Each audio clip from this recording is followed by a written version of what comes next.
Hello दोस्तों, कैसे हैं सभी लोग। आप सभी का आपका अपना चैनल IND मैथ रिजल्ट्स में आपका स्वागत है और मेरा नाम नीतीश चौधरी है।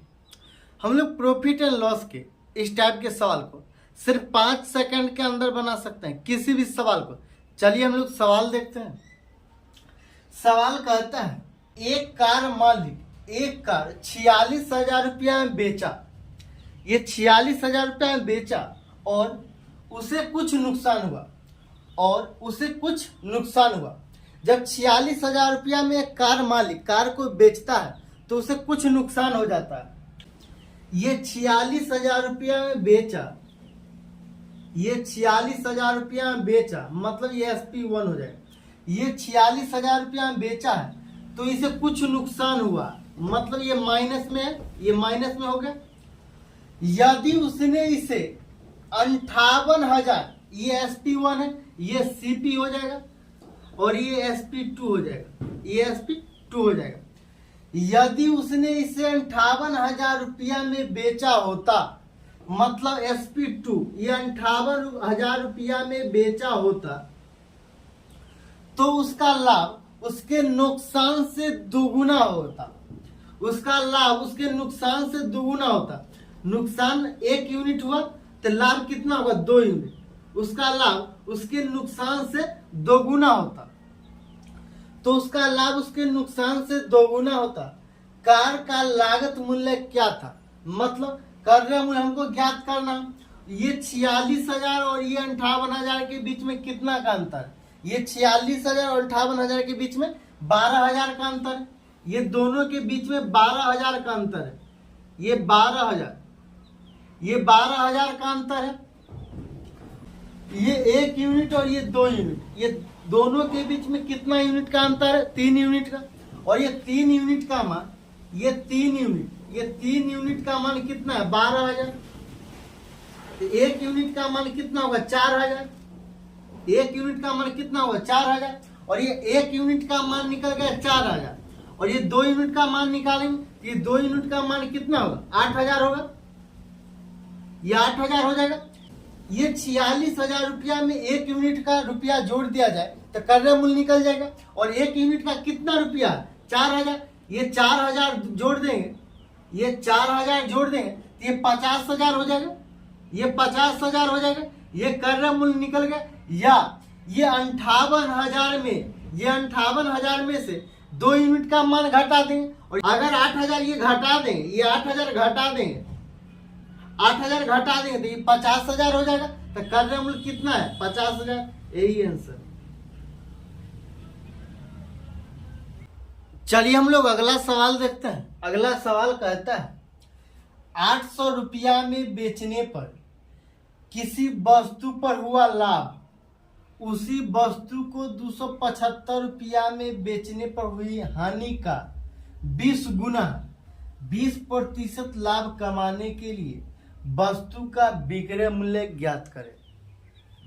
ये 800 रुपया में बेचने पर किसी वस्तु पर हुआ लाभ, मतलब ये 800 रुपया में बेचा जाता है तो कुछ लाभ होता है। ये SP2 हो जाएगा, ये CP हो जाएगा और ये SP1 हो जाएगा। ये कुछ में खरीदा गया और 800 रुपया में बेचा गया तो कुछ लाभ हुआ, मतलब ये प्लस। उसी वस्तु को 275 रुपया में बेचने पर, ये 275 रुपया में बेचने पर हुई हानि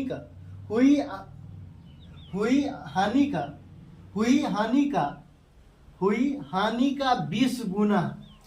ये जितना हानि हुआ, ये 275 रुपया में बेचने पर जितना हानि हुआ, मतलब माइनस, उसका 20 गुना है। ये 1 रुपया का हानि हुआ तो लाभ हुआ कितना? 20। 1 यूनिट का हानि हुआ तो लाभ कितना यूनिट हुआ? 20 यूनिट।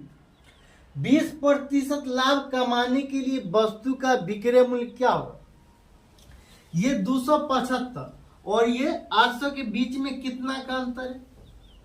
ये 275 और 800 के बीच में कितना का अंतर है? 525 का अंतर है। ये 525 का अंतर और ये 20 यूनिट और ये 1 यूनिट, ये 20 यूनिट और 1 यूनिट का अंतर है 275 और 800 के बीच में, ये 20 यूनिट और 1 यूनिट का अंतर है, मतलब ये 21 यूनिट का अंतर, और ये 21 यूनिट का मान कितना है 525। तो हमको 1 यूनिट का मान निकालना है। अब 21 से भाग देंगे 525 में, अब 21 से भाग देंगे 525 में, ये 2 बार में 42 कैंसिल, ये 10 5, ये 5 बार 105 कैंसिल, कट गया, ये 25 हो जाएगा, ये 25, 1 यूनिट का मान कितना है 25, और 20 यूनिट का मान कितना है, ये 20 यूनिट का मान हम लोग निकालें, 20 यूनिट का मान कितना हो जाएगा 500 हो जाएगा, 20 यूनिट का मान कितना हो जाएगा 500। ये 800 में से या तो 500 घटा देंगे, ये 20 यूनिट का मान 500 घटा देंगे तो ये क्रय मूल्य निकल जाएगा, ये 500 घटा देंगे, ये 500 घटा देंगे तो कितना हो जाएगा 300, तो क्रय मूल्य हो गया 300। या 275 में 1 यूनिट का मान जोड़ देंगे, और 1 यूनिट का मान कितना है 25, या तो 25 जोड़ देंगे तो फिर भी 300 हो गया, तो ये क्रय मूल्य कितना हो गया 300। और कोई भी चीज अपने आप में 100% होता है, तो ये 100 यूनिट का मान कितना है, ये 100 यूनिट का मान ये कितना है 300, क्रय मूल्य कितना है 300, तो ये 100 यूनिट का मान है 300। 1 यूनिट का मान कितना हो जाएगा, 1 यूनिट का मान कितना हो जाएगा 3, 1 यूनिट का मान कितना हो जाएगा 3, और कहता है 20% लाभ कमाने के लिए वस्तु का विक्रय मूल्य ज्ञात करें। तो 100 यूनिट सीपी कितना है 100 यूनिट, और 20% का लाभ का मतलब 120 यूनिट, एसपी 120 यूनिट हो जाएगा। तो 120 यूनिट का हमको मान निकालना है, तो 120 गुना 3, 1 यूनिट का मान कितना है 3, तो 120 यूनिट का मान कितना हो जाएगा 360, यही आंसर।